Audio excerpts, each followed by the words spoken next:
Welcome back to Theme Park Wizard. We're here with the Vash. Got to talk about a very interesting topic today: the Wall Street article that came out um, with the Wall Street Journal. It came with an article, a scathing article. Say it with me, Vash. A Mm. scathing article, and we're going to talk all about it, about Walt Disney Imagineering. Let's get into it. Vash, how are you doing?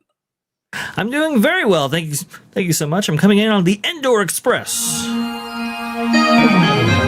I'm ready to break this thing down with everybody here. This was an amazing article that was very revelatory. It really revealed quite a bit that, we've been talking about, certainly, Wizard. But a lot of people who have been tracking the history of WDI in this past decade have been talking about and hearing rumblings of. This actually confirmed much of that reporting, and I can't wait to get into it. Oh, it's absolutely fantastic. And let's go ahead and talk about it because there's some big news here. Now, Doctor, do you have the article or do you want me to pull it up? Oh. Sorry about that. Let me go ahead and see if I can bring it up on my end, actually. I was not expecting to share it, but I will go ahead and share it with you. That way we can go over it piece by piece. So we can't share the Wall Street Journal because that's under, that's locked down there. You need a membership or a subscription in order to see that article. But I guess MSN was kind enough to repost it on their end here. So let's go ahead and let me see if I can get you the screen share here. I do apologize, guys. Give us a moment. Thank you so much for showing me the screen share tips there, StreamYard. That's very handy information. Okay, and then boom, there you go. Boom, crushed. A 3,000 team person working in secretly at Disney Magic. There's Lion King, Doctor. There it is. Yes. So this is an article by Ben Fritz right here, which, by the way, he's very proud of this article, and he should be. Apparently, he got many people statements from them, not reflected in this article. Those sources are kept private. But he was able to get a lot of commentary by some people, which we'll talk about in a moment. But this article starts out very interestingly, talking about this new cruise ship. I believe the Adventure, that's going to be sailing out of Singapore, if I'm not mistaken. This is going to be Disney's first cruise sailing out of this region of the world. But what's most important here is that this was bought for a song and dance by the Bob Chapek era. Now, I will say Josh Imara was still in charge of the theme park division, and that's going to be a key point that we're going to have to make over and over again in this article. But Bob Chapek, under his direction, was able to secure this vessel that was about to be scrapped. Actually, it was partially built, and Disney was able to pick it up for, I believe, $40 million, as what's listed here. Now, what's very interesting is that they've had to completely transform this inside and out. And they were thinking, well, a vessel of this size, to build it from scratch, I mean, you're talking about, this is the largest vessel they've ever built, certainly the most densely packed and so forth. So, I mean, I think they were predicting anywhere well over $2 billion. So, to reimagine this vessel would have been about $1 billion. At least that was the original projection. Unfortunately, it has come in now at $1.8 billion. And that's kind of the tone setting for this article here. That's big. That is what do you think about that? Money. Mm-hmm. Well, so you said how much is a new cruise ship? So I believe a cruise ship of this type, I think Ben Fritz actually provides us a little bit of commentary on that. Let me see if I can find it here. Let's see. Yeah, so 1.8 is where it came in, but I thought they said that building it from scratch, Bruce Vaughn has said they would have saved a ton of money and specifically a ton of time. But you're talking about, I thought it was like $2 billion. So it's almost the same to build it from scratch into what they did here. Right. Did the investment actually pay off? This is very interesting because the theme of this article is how Imagineering will get themselves into projects, and then those costs will obviously inflate. Now, again, this is custom work, right? This is stuff that has to be custom designed. in many cases for the park that it's going in, or at least the original park that's going in. Maybe you get a retrofit every once in a while, like Tron Light Cycle Run, for example. That's kind of rare. A lot of these things are going in to places built for their environments. We certainly saw that with Star Wars Galaxy's Edge over at Disneyland, and you could see a little bit of retrofitting for Disney's Hollywood Studios later on. But with a custom set of custom projects, you're always going to have these costs kind of inflate, because you're going to have technological issues, you're going to have construction issues. Look at the cost of construction, what happened during around the pandemic, right? I think we saw construction costs and materials for those, in some cases, double or even triple. So those kind of inflationary things that happen, we've long associated Walt Disney Imagineering with that, and this article makes no bones about it. That's what's going on. But this article brings up something, Wizard, that I thought was really interesting, and a few specific Imagineers have very deep problems with. Jim Shull, Joe Rohde, they're talking about this concept that's featured in the article. It's called, I believe it's progressive seduction. Is that right? They're making their tweets about. Explain, what is that? Right. So let me see if I can get Ben Fritz his word on this, because I don't want to take him out of tone here. Yeah, here we go. I did a little Control F there for you.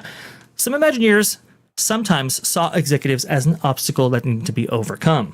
They sometimes used a process known internally as progressive seduction to get approval for projects at a smaller scale, and then suggest one seemingly small improvement at a time until it was as big as they actually wanted to be. A person with knowledge said of the matter. Okay, so what they're saying is that this isn't like cost overruns, right? This isn't like last minute things where it's like, hey, we thought the price of lumber was going to be this, and then, we have a shortage, and now it's triple the price. That's not what progressive seduction is. Progressive seduction is this idea that an Imagineer, knowing that he's underbidding a project, he is listing a cost for a project that he knows is too low, and that he'll work up slowly as the project develops.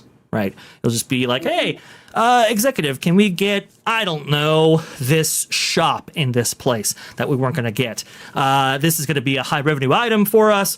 We didn't include this as part of the plans. I mean, according to this progressive seduction, maybe it was part of the plans. Maybe they took it out in order to add to it later, right? But under this framework, it's saying like, okay, let's go ahead and add this shop that we didn't add before, but we originally wanted. So we'll get that funding on the back end. So instead of being funded $1 billion, maybe it's 1.2 or something like that. That's in that scenario what progressive seduction is. And Jim Shull is calling it fraud, which I don't know if I would go that far, but he's saying he never saw it. Joe Rohde said he's seen it once, and again, he worked there for well over 40 years. So he only saw this once, and those are pretty trustworthy dudes. Right. They're highly respected, as some people would say, right? These guys are long tenured. These guys have worked on a myriad of projects. By the way, it's very difficult to have a long-standing career at WDI, because remember, projects people are hired on when those projects are in development or in process or in progress, and then when those projects end, sometimes they're let go. We certainly saw that with like Epcot, for example. I think we saw that with Disneyland Paris. We saw WDI staff up and then reduce. So to have a uncontested this kind of this career in which you're consistently working for projects under WDI for 40 years is actually really rare. And Joe Rohde was one of those guys. He's saying he only saw it once, and that was early on in his career.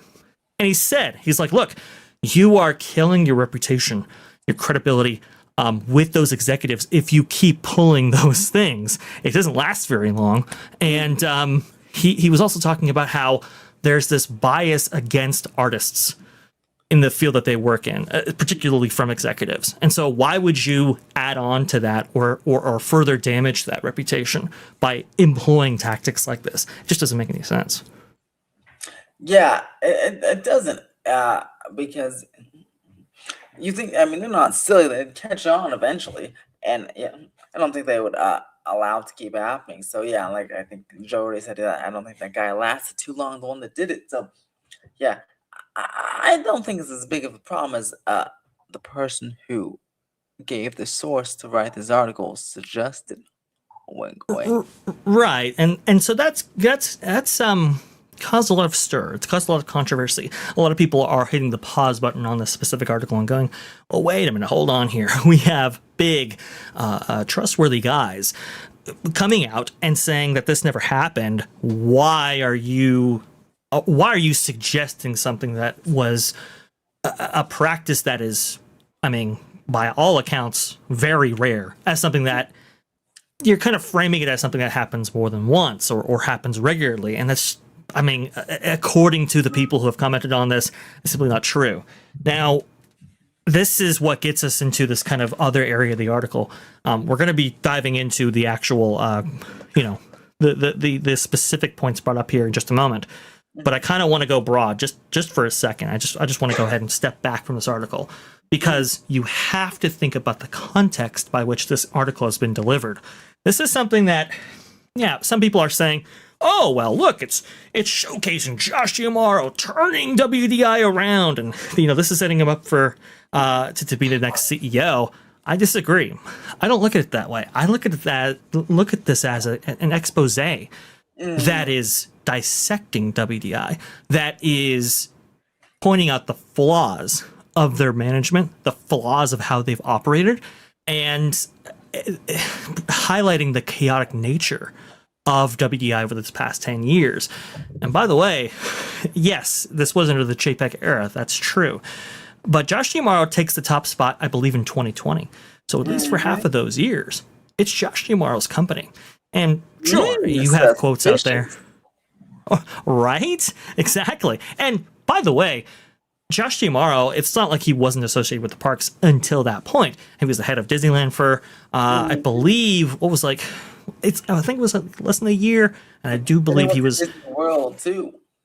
Right, for a very short window. Yeah. And obviously, Chapek was handed the reins by Bob Iger, handed the CEO-ship, and at that moment, I think it was less than a week after that announcement, Josh Giamaro was made the head of the experiences division. Okay. So he was there this entire time. And some of the things brought up in this article are talking about, like, oh, well, the failed Lake Nona, transplanting of Imagineers, right? They were going to move the Imagineers out of 1401 Flower Street in Glendale, California. They were going to move them, transplant them over to Lake Nona, Florida. That was this big move that was announced. I want to say, was that 2021 or 2022? I can't remember. I think it was 2021, if I remember. I think it was too, but think about this. People lay that on the feet of Bob Chapek. Mm-hmm. But remember that letter, that very first letter that was delivered to Imagineers and then picked up by the press. That letter that was delivered to the Imagineers saying that you had to move within 18 months or lose your job was delivered by Josh Giamaro. It's his letter. That's right. That was Josh Giamaro's letter telling people, hey, this firm that we've had out in California ever since the 1950s, you're all going to have to be, pick up sticks and set up in Florida. Otherwise, you're gone. And this was very interesting, too. Florida real estate was going through the roof at this time. And California real estate, I mean, it's always been on a enhanced trajectory when it comes to home values and so forth. Imagineers sold their houses. Some of them have been in the family for generations in order to make this move out to Lake Nona. And then Disney cancels it. Who canceled it? Wizard? Who was in charge of Imagineering? Oh, yeah, it was Joshy Boy, wasn't it? And then those Josh had to come back, or if they wanted to come back to California, then their house is sold. Then it's much more expensive to get a new one. Of course, and that's why you have lawsuits pending in court right now over this issue, over the issue of Imagineers who were told under no uncertain terms that you had to make a decision within 18 months or lose your job. Some people did. And unfortunately, they lost their homes because of it. That's not cool. But again, all of that is under the umbrella of Josh Giamaro. Now, I understand the CEO position changed in all of that time, but there's been one constant, and that's been Josh, and Fun that really speaks to fact, the heart of this I issue. knew one of those Imagineers that I was faced that choice, and they went out to Florida and looked at real estate, almost wanting to make moves, and they decided not to, so they just quit WDI instead.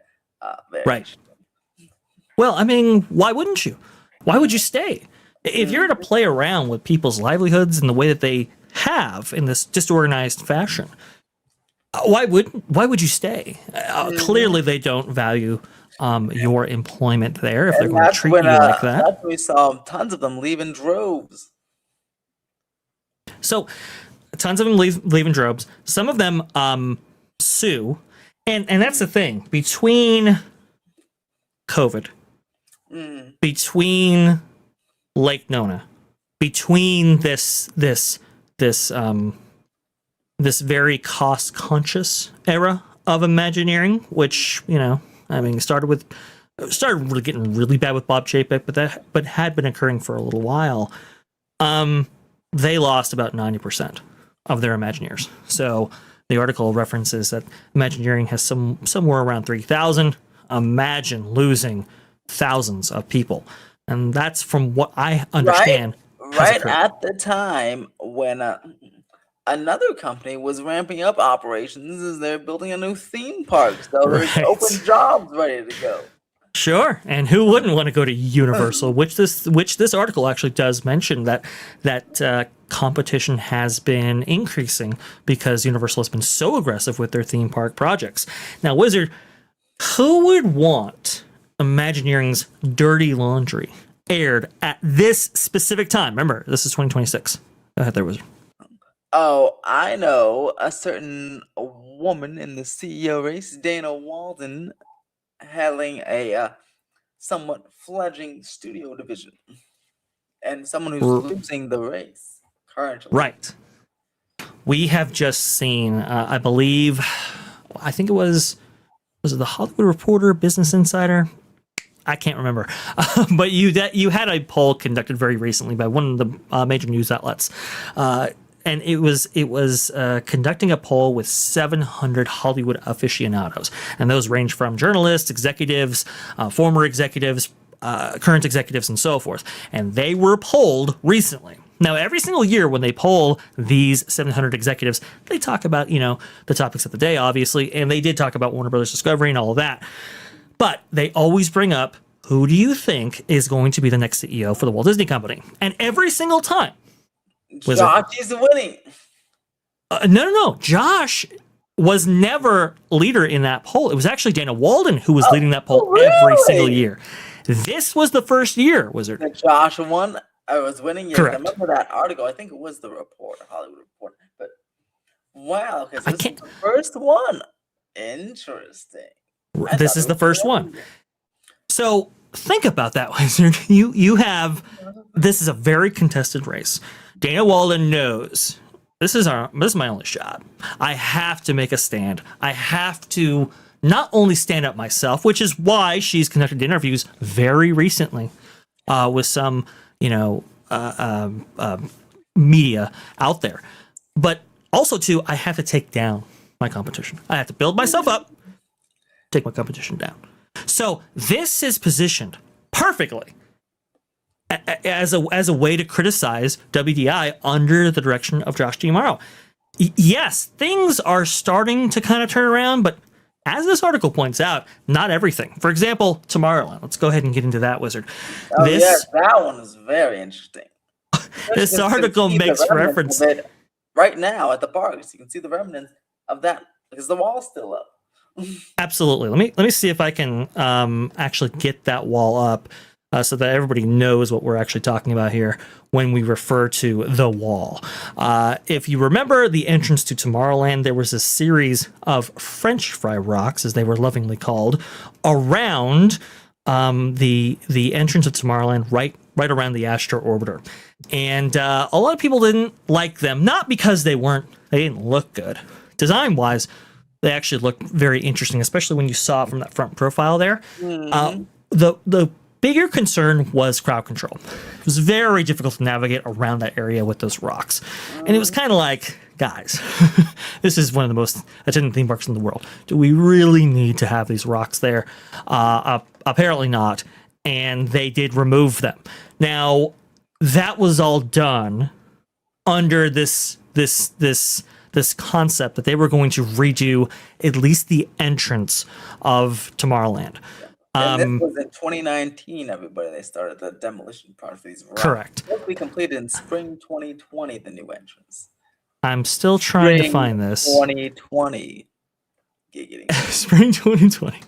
Hang on. Oh, why do I have this? Okay, concept art wall. Let me see if I can find it. Can I find it? The reason the wall was still up is because they took down the rocks, but hiding in those rocks was the control box for the Astro Orbiter, like some important ride equipment. So that's why the wall is currently, because this wall is hiding this box that's still there, and it's embarrassing. Even more embarrassing is that this concept, you see here, it was starting to fade. It was starting to fade a while ago. And I think it's fake, and Disney's too bad, and people pointing out on Twitter. And then a day later, after it post on Twitter, Disney refreshed the concept art and put the same thing up brand new. Yeah, let me see if I can find my tweet showing this, because when you describe it, Wizard, it is unbelievable. But it's certainly the case. Man, I don't have it. I have it somewhere in my assets, folks, guys. I do apologize. I probably should have come prepared with that specific thing, but you can see this. You can see this artwork here. I have a tweet that I put out, and you can see that this artwork and this wall have remained since 2019. Now, like Wizard mentioned, they have replaced this artwork before because it faded so badly. People were complaining about the wall itself, and like Wizard pointed out, they didn't actually address the complaints, that being the wall. They addressed the concept art that had been, well, it was in a state of embarrassment, actually. So there you go.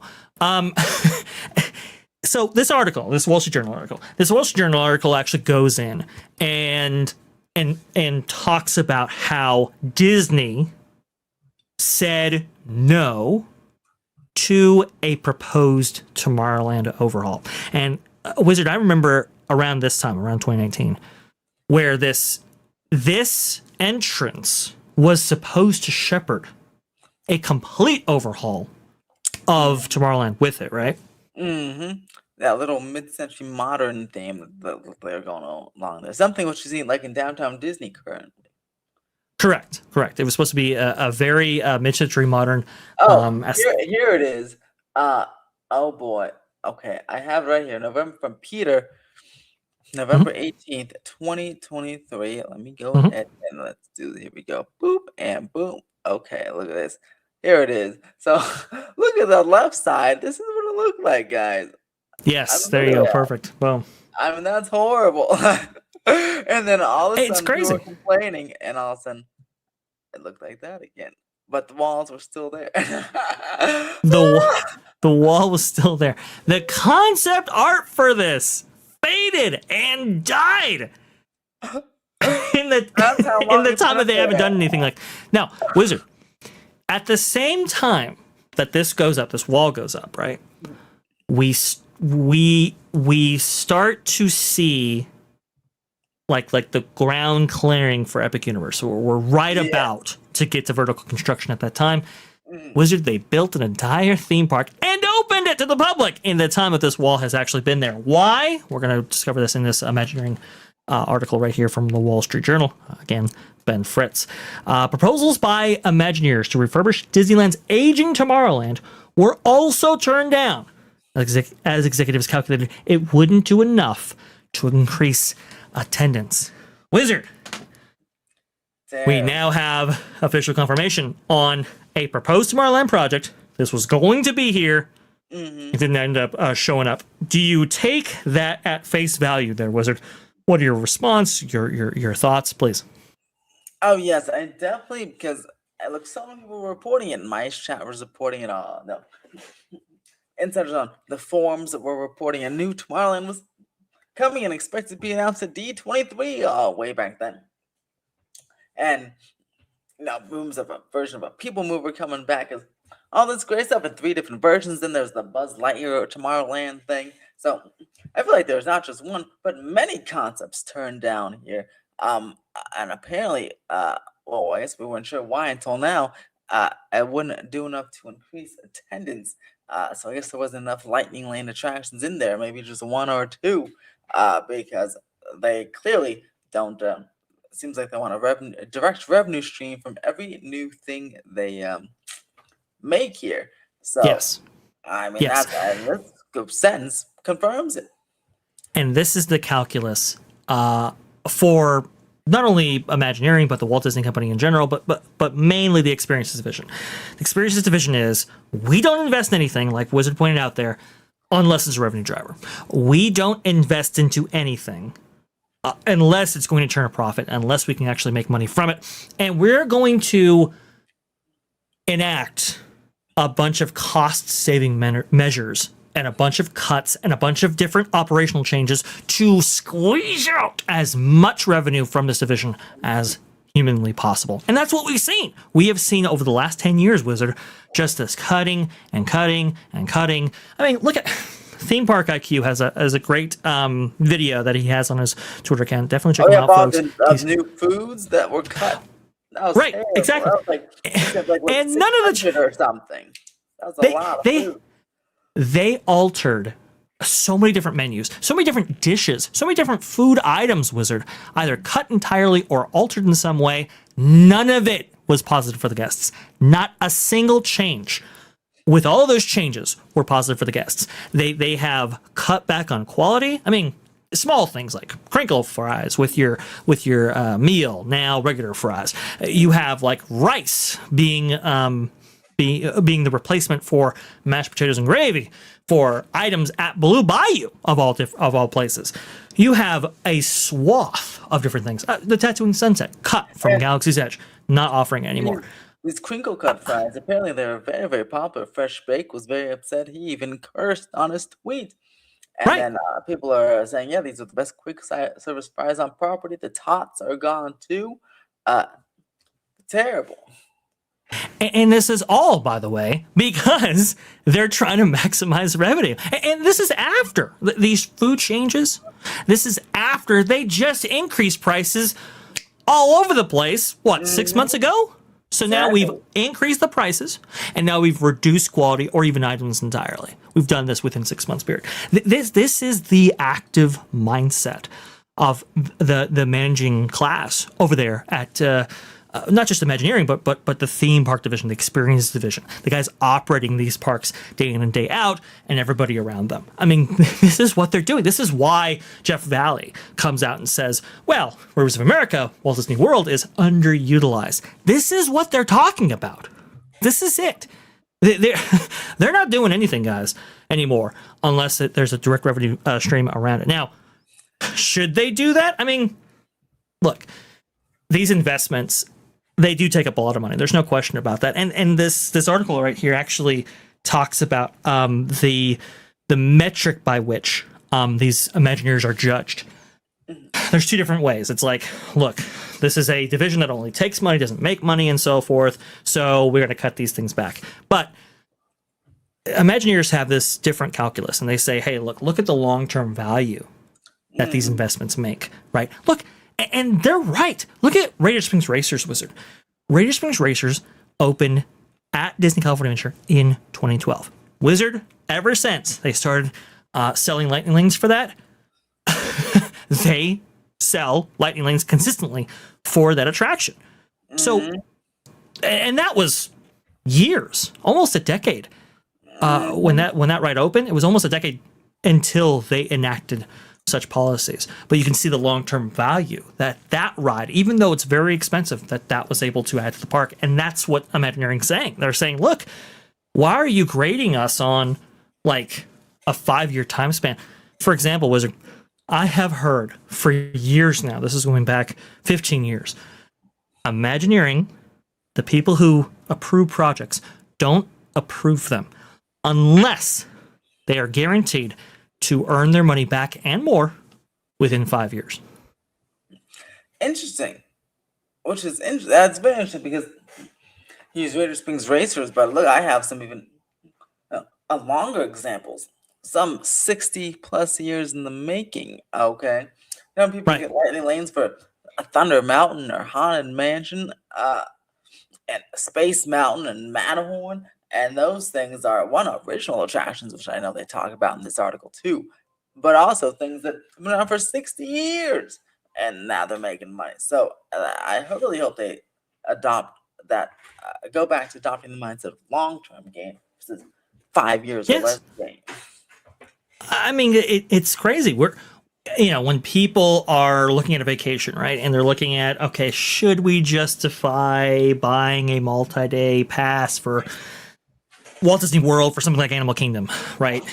A lot of people are going to go, well, especially those who haven't maybe seen the recent enhancements to that specific park, they're going to go, well, wait a minute, that's where Expedition Everest is, a ride that opened in 2005 or 2006, I think, or something like Pandora, right, that opened in 2017. It's like, yeah, though that park is worth going to if you haven't seen those attractions for those set attractions, and that's the case that Imagineering is bringing out here. I think it's a correct one to make. But you have a lot of short-term thinking executives. You have a lot of executives who are working at this at Imagineering and other parts of Disney that aren't there for the long haul, and they're just there to make their mark and move on. Unfortunately, that exists at Imagineering, but definitely within the halls of the people who actually approve or disapprove of these projects. So with that mindset, they think, so I guess they're assuming the Encanto ride and the Avengers rides and the Coco rides and the Avatar rides and the Indiana Jones they're assuming they're gonna make their money back in 5 years with all these things, basically with that mindset, correct? Yes, and they're also things that showcases the company's output creatively.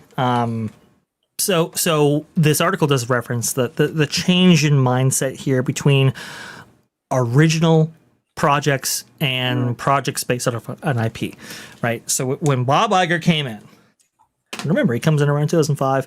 What's the attraction that opens around that time? Expedition Everest. Right.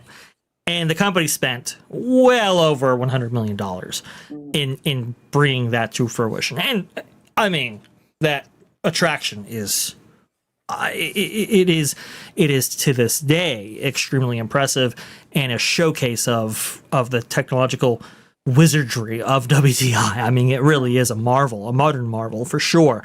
Discovery, I believe there's that old Discovery, what is it, a documentary that goes into the making of it. It's really, truly quite astounding. But from Bob Iger's point of view, it's like, look, we're going to spend hundreds of millions of dollars bringing this almost 200-foot tall, replica of, the Everest mountain to life in this theme park. And yet it's not based around an IP. It doesn't showcase the company's film product or television product or whatever. It's like, why are we doing this? The company should have its synergies in line, and everything that we do should showcase who we are as a brand, as a creative company, etc. And so now it's like, you don't get anything approved at WDI unless there's a movie tie-in, unless it's somehow showcasing, in a lot of cases, the acquisitions that Bob Iger's made, like Star Wars, like Marvel, like Pixar. And what did we see, Wizard, in the first couple of years of Bob Iger's tenure? We saw Cars Land, we saw Finding Nemo Submarine Voyage, we saw, Star Wars Galaxy's Edge eventually, we saw Pandora, which... Okay, let's take Pandora out of it because it was before the acquisition, but still. Yeah. Like, it's definitely a showcase of the company's product and the company's direction as a whole. Which is, again, interesting because then you have Tiana's Bayou Adventure, which doesn't showcase good animatronics at all. And then you have Tiana's Zoo, and then they canceled her series. So it's not even right focused on the movie that they made. Exactly, and that's, I love how you bring that up too. We'll circle back to the concept of original attractions in just a moment, but I want to really key in on that with Tiana's Bayou Adventure. Okay, remember how we brought up Tomorrowland and how it's like Tomorrowland that doesn't increase attendance, and it's like, is Tiana's Bayou Adventure going to increase attendance? You could make the same argument for that, because obviously capacity for that attraction is going to be capped at whatever Splash Mountain was. So you One might could argue it was a little bit less with all the breakdowns. Right, exactly. I think that Park Place ran a story suggesting that it was a number one attraction that was down at Walt Disney World. I'm not sure if that was actually the case. I haven't reviewed that story or that information, but it wouldn't surprise me. In Disneyland, we know that Theme Park IQ has done a very in-depth analysis on attractions with the most downtime, and I think it was number 9 out of 60. So it's very high up there on that list, especially for something that was a boat just got flooded and sunk just last right. Right. That attraction has had a number of issues, and it's like, well, why did you do that? Like, why did you undertake a project like that if you knew it wasn't going to be an attendance driver? And certainly there were other things involved in that decision. If they were to go to their original thinking, they would have done what I'm sure a lot of people were suggesting, and that's built a lovely, beautiful new ride for Tiana that expands the park, right? And this does increase attendance, and maybe driving gets a whole little mini land or something, Right, exactly. And unfortunately, we never saw that, and very unfortunate to Tiana. I don't think she really got the ride that not only that she deserved, but also that people really wanted to see from that franchise. I think Tiana's By Adventure is not the best reflection of that. But getting back to original concepts and so forth, I believe it was Barbara Boza, who, by the way, she was the gal that switched with Bob Weiss with Gensler back in the day. I believe she was a Gensler executive. And she comes in, very brief time with Imagineering, but she was the one, which I was very surprised by this, she was the one saying, why don't we do original attractions anymore? And that's really profound for architectural. Because, and we all crapping on Barbara because we thought all this stuff was her decisions. But now we know, gosh, I'm sorry, Barbara. It seems like you wanted to do some more original attractions, and you just got shut down from the top.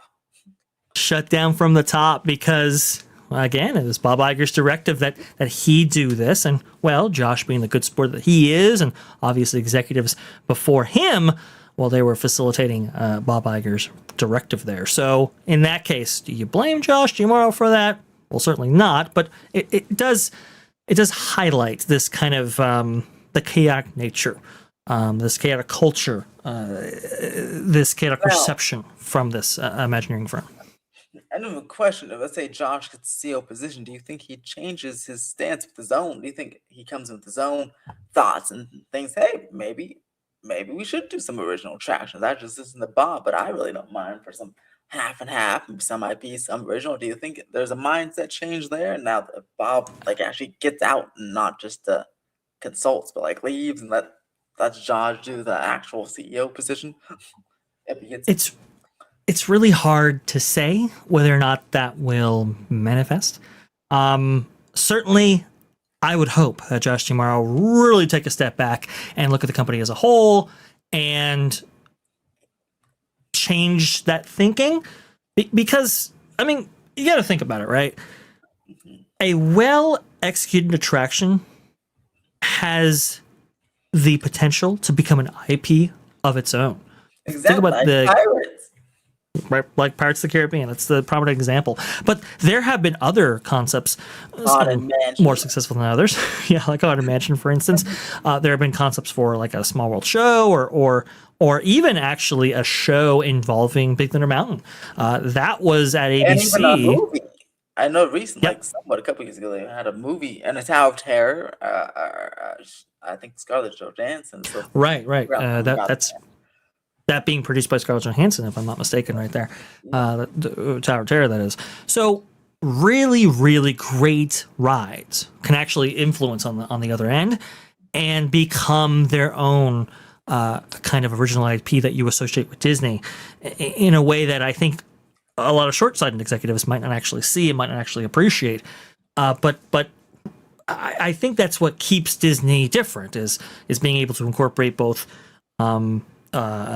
IP laden theme park product and also to original works that live up to that Imagineering reputation and really let them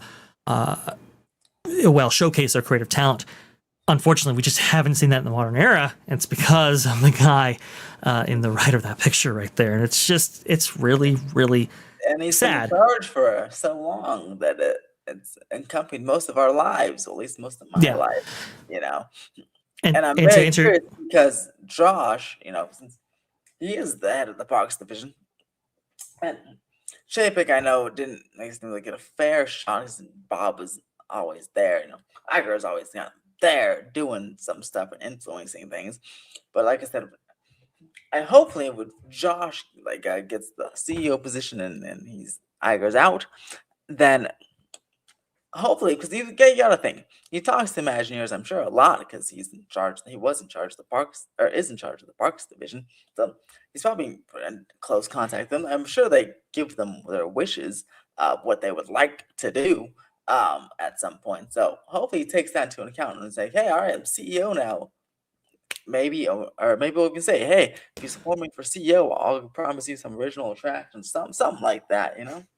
I would hope so, especially if a guy coming from that side of the business. Maybe you have Josh D'Amaro, who is in a position that can appreciate these original attractions in a way that maybe his predecessor didn't. I just don't know. A lot of the decisions being made at the corporate level of Disney have indicated that they want just a kind of continuation of the status quo, and not a guy or gal that will upset that too much. I don't think they want another Bob It's Chapek. crazy because if you make another Expedition Everest, say you'd sell a ton of lightning lanes just because it's a roller Right, of coaster. Yeah. course, absolutely. I mean, look, anything breathed from Imagineering is going to have its own value. I mean, look at Mystic Manor, right? Look at a lot of the concepts that have been brought out with Hong Kong actually very recently, with like Grizzly Gulch and all that kind of stuff. I mean, these are original rides, original concepts that have their fan bases, they have their fans, and they're able to sell product based on the success of those attractions. Again, that's something only WDI can really do. It's something that Universal has really never done. Yeah, But because they're all about movies and stuff, right? So yeah, that's right, and right. it's a nice difference. Let them be the You rides and movies, and let you be the original attractions, and you incorporate some IPs from your movies, but like a more balanced approach. Or else you just turn into Universal. I love this quote right here from this article talking about this. This is the way that Ben Fritz ends it. Actually, this last one right here. Some Imagineers say that they are most excited about Villains Land, an expansion at Orlando's Magic Kingdom currently under construction. Though it will feature characters from Snow White, Peter Pan, and Aladdin, it's not based on a specific film, and that makes it the closest thing to an original land in Disney's U.S. parks in 25 years. It's like, really, guys? Villains Land? I don't really see that as a original attraction. Honestly, I think that's just misplaced. Mystic Point, okay, Grizzly Gulch, those are things that have occupied this 25-year Grizzly span. Peak. Yes, and are far more original than those. So that's just a weird. I thought that was a really weird inclusion right here. I don't know why he included that, but he did include some other gems. So back to Star Wars Galaxy's Edge for just a moment. Apparently, through this article, we can see this right here. A Millennium Falcon ride in Star Wars Galaxy's Edge was designed with 5 different missions in mind, but opened with only 1 due to budget and time constraints.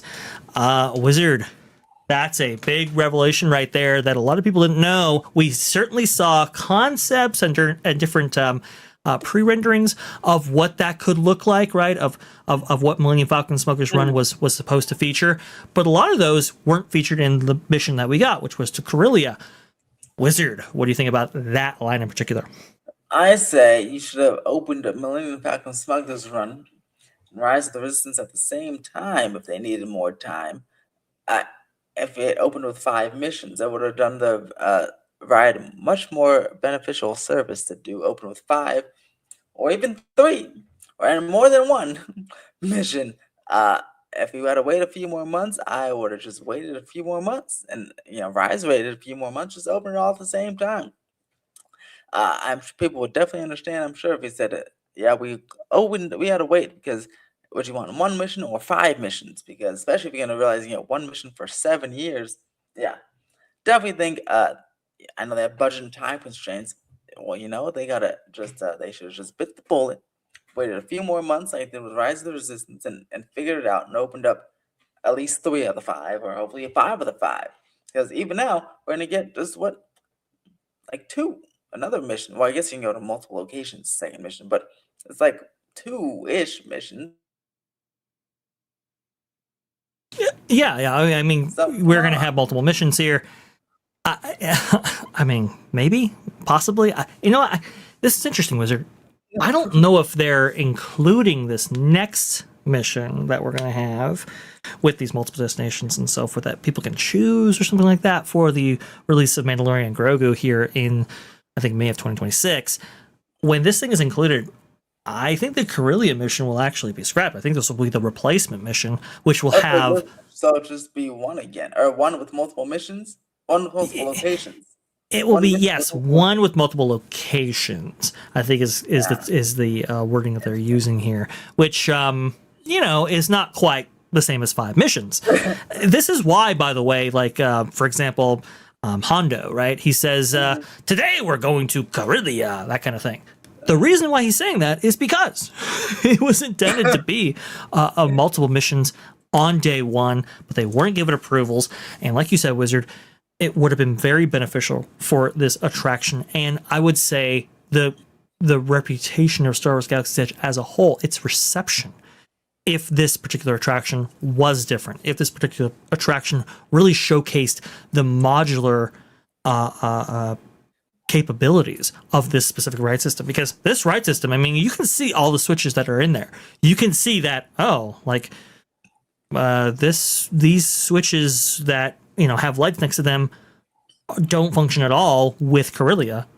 But go ahead. See that? That's how short of a wait time it is. 30 minutes. Right. Now why? Because it's been one mission for 70 years. Right. I mean, it's just nobody's going to actually ride it because it's like once you've been to Corellia, you've been on the attraction. And it's, it's just not the best showing. Obviously, it features a lot of connection to Solo, which was not a very well received film, or at least not a box office draw in the way that they had hoped. So it's kind of like this weird thing where it's this almost offshoot of the Star Wars universe being included right in this heart of Star Wars land. That should really be a showcase of the Star Wars universe that people have recognized for almost 50 years now. But which ironically makes Star Wars Galaxy's Edge closer to an original land than they might think. Yes, exactly. It's more original, I would say, than Villain's Land. Ben, what are you doing with us here? No, sorry, got to give a little bit of pushback here. But Wizard, this is very interesting too. There were a number of cuts made to Star Wars Galaxy's Edge. I think we've documented at least a couple of them before on various presentations that we may have given on this channel and others and so forth. But here's the interesting thing. I had heard, Wizard, from a source. You know this source. You've interacted with this source. Who has a long career at Disney. And he was telling me, look, the Imagineers wanted a restaurant, a sit-down, bona fide restaurant for Star Wars Galaxy's Edge. Okay? And you could see the concept art. They released it, Wizard, which was amazing. You could see there were concepts for a restaurant to be featured in Galaxy's Edge. In fact, Oga's Cantina is the size that it is and is positioned the way it is because that was supposed to be the lounge for the restaurant. Oga's Cantina doesn't have a kitchen. The reason why is because it was always supposed to benefit from the kitchen featured in the restaurant. That was cut. The Imagineers got to a certain point in which they were really burning through cash for this project, and they went to Bob Chapek, who was in charge at this time, and they said, "Hey, look, we really want to do this restaurant. Can we get additional funding for it?" Bob Chapek said to him, "Look, you can do the restaurant. You can do the restaurant all day long, but you're not getting one more dime." So, the decision was made, rather than cut other elements from other attractions or other parts of the land, they cut the restaurant. And that's what happened. Similarly, we Even lost though they cut the third attraction and the entertainment, and they still can do the restaurant. Right. They cut a lot of entertainment, a lot of the stunt shows they were supposed to have, a lot of the like what is it, gang the areas in which you see these walkways up above you, a lot of those areas were supposed to be areas that had these shows occupy them, right? And the idea was that this was going to be a living, breathing thing, and that Ray was going to be running through and getting away from stormtroopers, or maybe Vi Marathi, right? You remember her? she was supposed to be running through, and she was supposed to be battling it out with stormtroopers. You were supposed to have these amazing things happen. It's hilarious. I mean, but I still don't know what she's about. Right. You know what I'm talking about, Wizard. You know what I'm talking about. Anyway, you're supposed to have all these things, right? And it was supposed to showcase the fact that this was a living, breathing thing, and all of that. This is one of the reasons why we don't have music in Star Wars Galaxy's Edge, for example, because the music was supposed to be provided by these entertainment acts and performances and so forth. Bob Chapek, along with others, cut those. Why'd they cut those? Because the ongoing costs associated with those, well, it was too much for the company to incur at that time, at least according to those executives who made those cuts.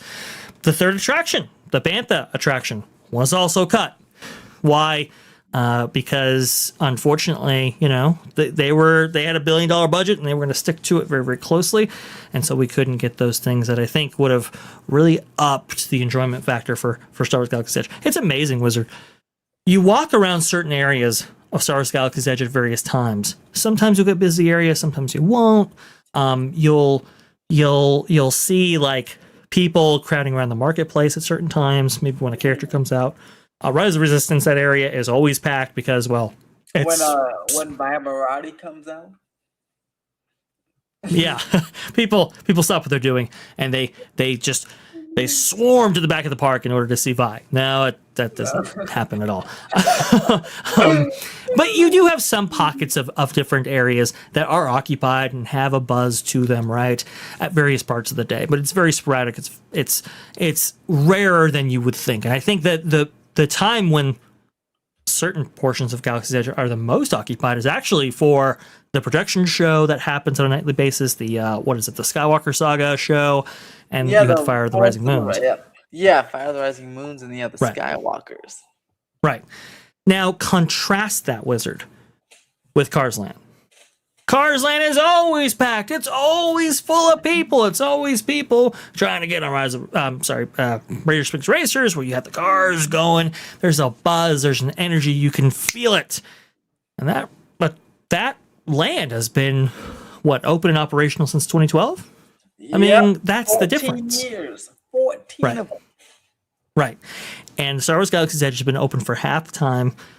And unfortunately, maybe some of those things that they cut would have extended the life and the interests among the wider guest and paying audience for this land.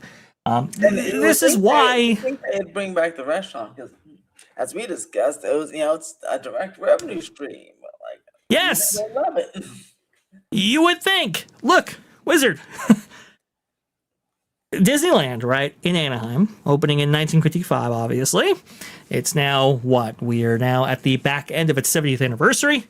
It is one of the most attended theme parks in the world. We have well over, 17 million guests who have visited Disneyland annually. An article today that Disneyland had its 900 millionth guest overall, which is 900th millionth guest. Incredible. Almost 1 billion people, Wizard, have visited this, what is the world's most famous regional theme park out there in Anaheim, California. People go, people visit, and people spend. Now, Wizard, how many, off the top of your head, how many sit-down restaurants are there in one of the most attended theme parks in the world? Let's see, River Bell, that's one. You got Blue Bayou's 2. and then I think there's a third one. What was the third one? It was Cafe Orleans. Cafe Orleans. Yes, 3. Is that it? There's one more. Oh, There's one more. 33. No, well, that's No. Okay. There are 4 public. Or I guess Plaza Inn. Is that No, Plaza Inn's not a sit-down restaurant. It is a counter service restaurant. Now, you do sit down for breakfast during character breakfast. No, I'm not talking about that. I'm talking about sit-down, table service. Waiter comes up to your table, brings you food. There are 4, Wizard. The 4th one is Carnation. Oh, yes. Carnation Cafe. Right. But there are only 4 in one of the most highly attended theme parks on planet Earth. You would think that the company would say, hey, let's get a 5th one in here and make it super themed and make it something that people want to actually see, people want to actually experience, and then leave. We saw it work actually quite well with Be Our Guest restaurant over there at Walt Disney World. Why don't we have a similar concept here? Couldn't tell you. And again, that would benefit Disney's Hollywood Studios as well if you wanted to budget it for both parks. For some reason, since they sell alcohol, especially in Oga's Cantina, they would certainly sell alcohol in this restaurant, which would be even more money for them. So, and they'd have that and the entertainment. There's just like dinner and a show aspect of the little alien animatronic or alien person in the thing. It looks very nice. I still would, and this crazy part, there's nothing back there. They're certainly not using it for extended queue for Smuggler's Run. So come on, they can still do it whenever they want if they really want to. Yes, and let me go ahead and just show everybody how feasible this is, because people might they might doubt the fact that it is as feasible getting a 4th restaurant, that is, I'm sorry, 5th restaurant in Disneyland, but also a sit-down restaurant in Star Wars Galaxy's Edge. If you look at Star Wars Galaxy's Edge from a map, which I'm going to go ahead and bring this up here. I'm going to go ahead and hide this, and then we're going to go ahead and get down to this area right here. You can see here, this right here is the entrance to Oga's Cantina.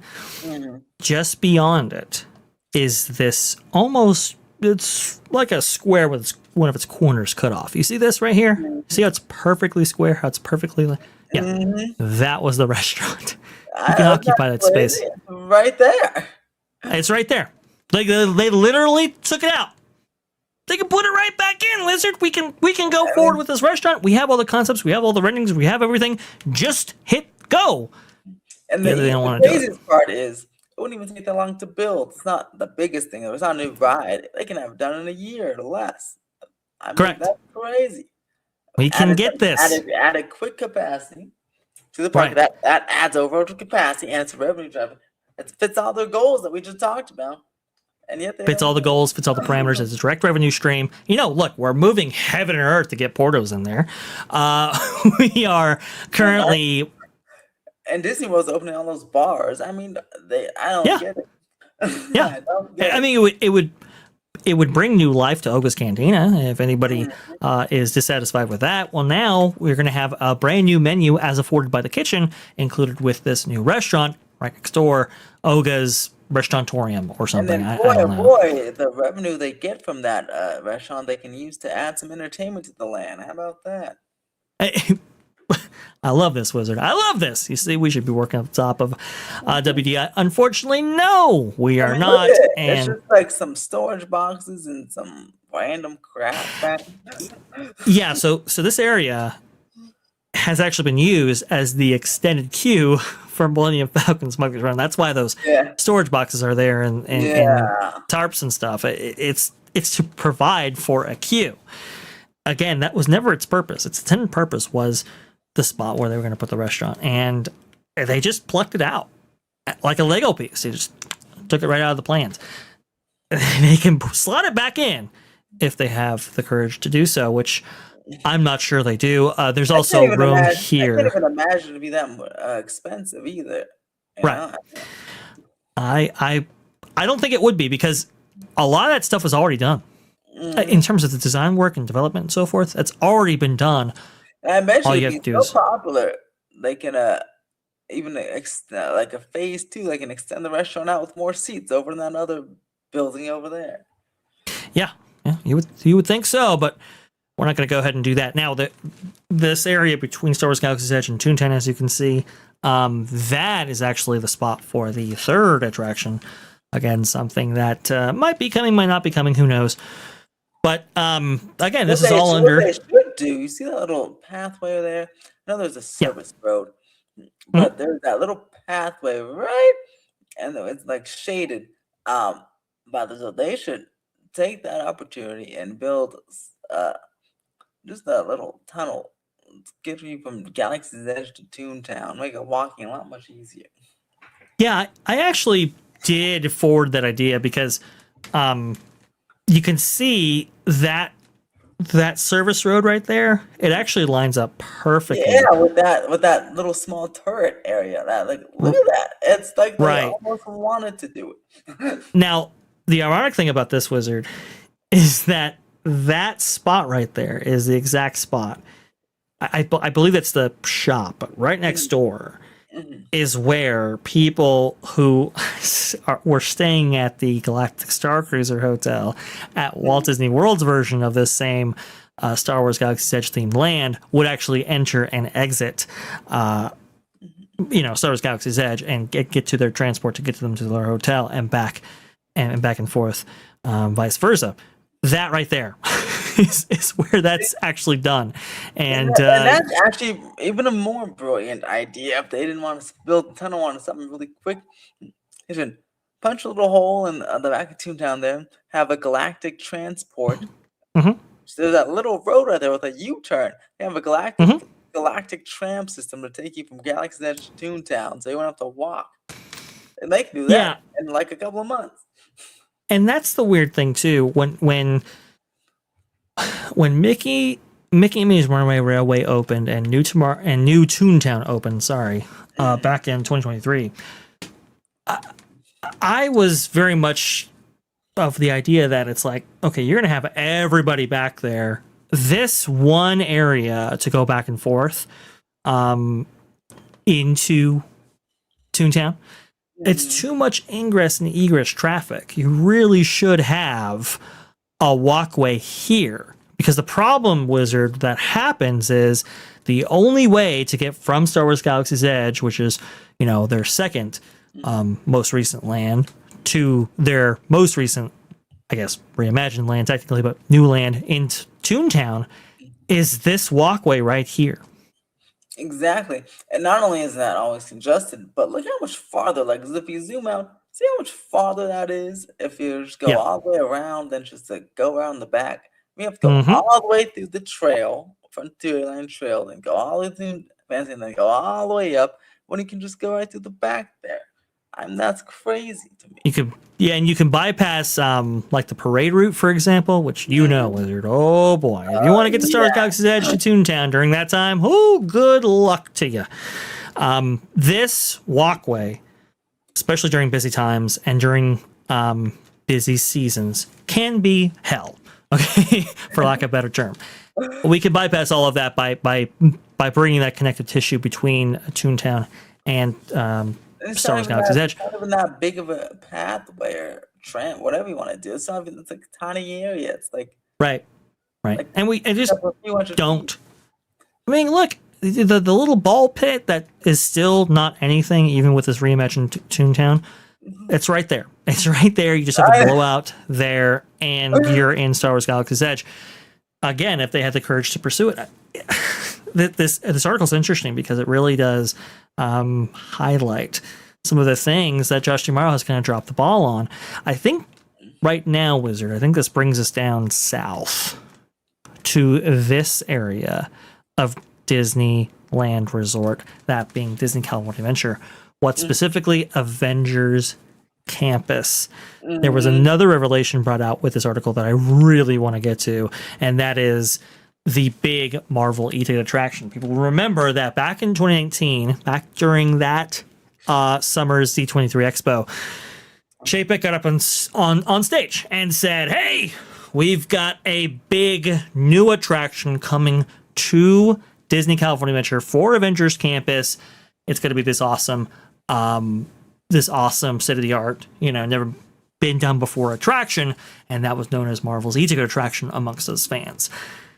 That attraction never came to fruition. The one that's being built currently on that same spot in Avengers Campus is, I think, version 3, if I'm not mistaken, of a big new ride for Avengers Campus. Correct. That being the King Thanos Infinity Defense attraction. Wizard, you want to take us through that just real fast? Yeah, so this is the third version of the Avengers attraction here. First version was teased in 2017 when Guardians of the Galaxy opened. They had a big Avengers belt gear thing on the side of the attraction. I was like, "Ooh, see what's coming!" And that's when all the rumored Captain America Avengers coaster was Right. come along. And then we had the new thing with the Wakanda jetpack attraction, which was the Kuka arm. That was pretty cool. Then but then that good old pandemic happened, and then poor Chadwick Boseman passed away. So that kind of took that one, and then I guess they already bought the Kuka arm, so they said let's make a Kuka arm anyway with the Tony Stark Flight Lab, and then do Transformers instead. And now here we have this. Yes, that's how we get. I just hope it is good. That's how we get to both as Infinity Defense and also my favorite that is coming. That would be the Stark Flight Lab attraction. And you can see Robert Downey Jr. He's just so enthusiastic for Stark Flight Lab. Look at that face. He just cannot get enough of this. But you can see the various concepts for this. Let me see if I can. I thought I had a post on Twitter that went through them all, but suffice to say, Wizard's exactly right. You have this third version now, which has split. So, okay, the amazing part about version 2 and the one that JPEG showcased was that this was going to be a transforming attraction. Okay, and the way I've had it heard described to me was you walk into what was essentially like a Star Tours flight simulator. And it was going to be very much like Star Tours with a gangway and stuff like that. And you walk into, instead of a Star Speeder 3000, a Quinjet. You walk in and you sit down in a seat configuration very similar to Star Tours, but you notice that the harness is a 4-point harness rather than a seatbelt. And you're thinking, that's a little weird. And during your adventure of actually touring through Wakanda, you notice that, well, oh my goodness, Wakanda's being attacked. It's being invaded. We have to help them. But instead of a kind of flight simulator in which the vehicle helps out, no, you're going to help out. And that's when it transforms into a Pandora or even a Kuka arm-based attraction, which are flying around with the Avengers trying to help them out in their mission on the Wakanda surface. Very, very cool stuff. Which sounds amazing. Sounds awesome, and I couldn't believe it. And I was like, oh my goodness gracious, this is super cool. Unfortunately, they said no. Now, we had never really heard the reasons as to why, not at least publicized anyway. But if we actually go back to the article itself, which is right here, sorry, they actually talk about that. So let me see if I can actually find it. I just want to say, at least they didn't leave the old concept art of the attraction on the walls like they did with Tomorrowland. That's very true, actually. Yes. Okay, yes, it says, okay. It was also a time of diminished ambition. And by the way, Wizard, how many times have you heard me talk about ambition when it comes to WTI? Because senior... So much they got diminished to shape language. Yes, shape language. If you know, folks, you know. By the way, hello there out there. Senior parks executives didn't trust WDI could deliver projects on time and on budget. Plans for several major Marvel attractions were killed, people familiar with the matter said. Now, why do they say several? Because Wizard, we, that being Disney California Adventure, weren't the only ones getting that attraction. Hong Kong was also getting a version of that as well. Which is crazy.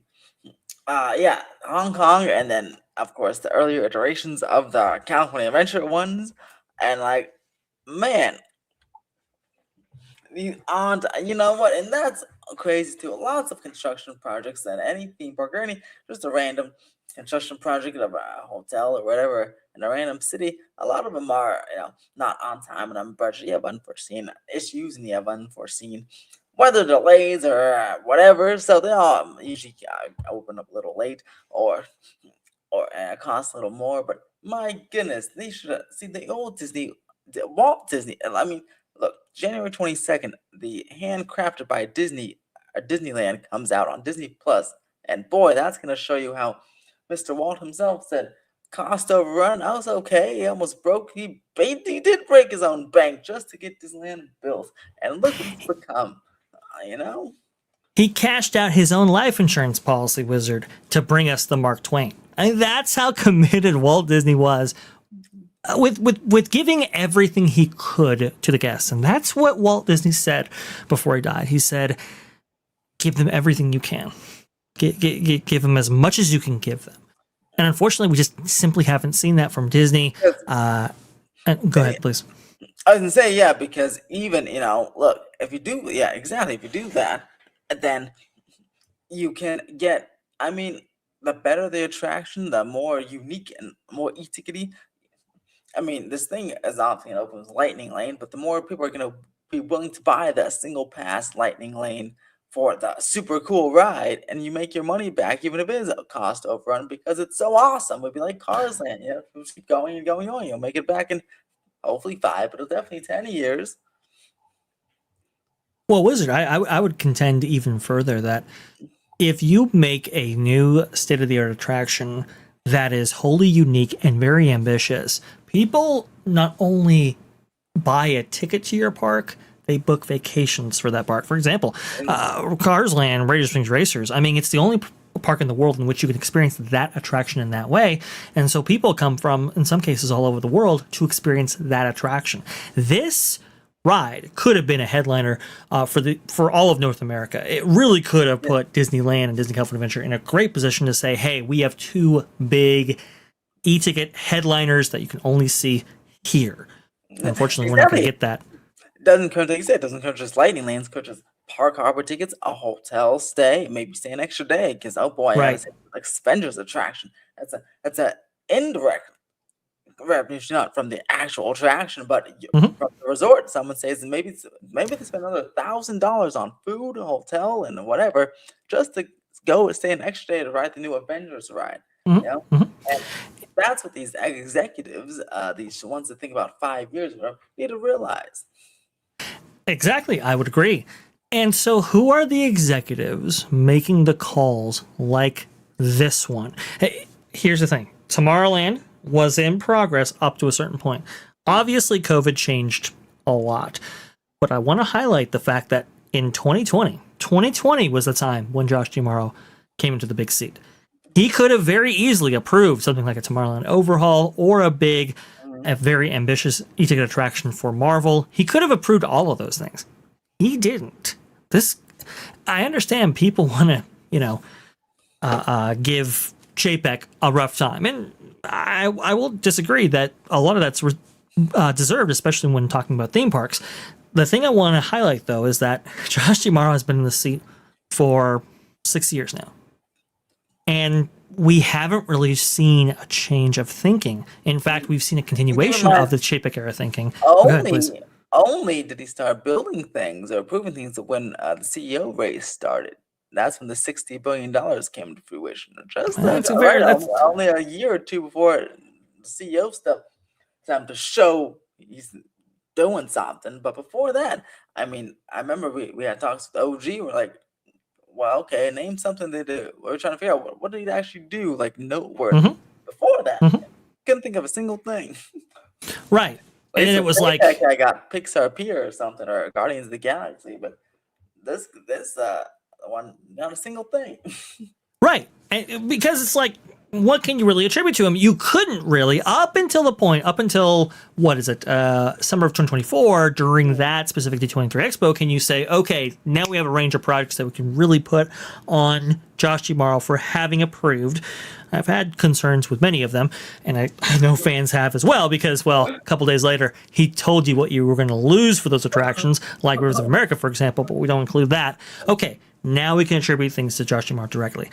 But he needed that. He also needed Abu Dhabi to really put himself forward in the race right here. So I think it's a great point brought up by Wizard. Very, very good. But here's the thing. Look at this quote right here. It just wasn't fun anymore. That by Theron Skis, an Imagineer for 23 years who left in 2020 and now runs a themed entertainment consulting firm. Apparently, this goes on to say that Bob Weiss, I believe, who was the previous head of Imagineering before Barbara Boza, Bob Weiss talks about how the pencil pushers really come in around that time that he's made put in charge of WDI, and they, I guess, go through line by line, and they're like, what's justification for this? What's justification for this expenditure? What's justification for this expenditure? Apparently that started with the JPEG era, but again, that from what I understand, that it's kind of continued. And look, Bruce Vaughan being brought in order to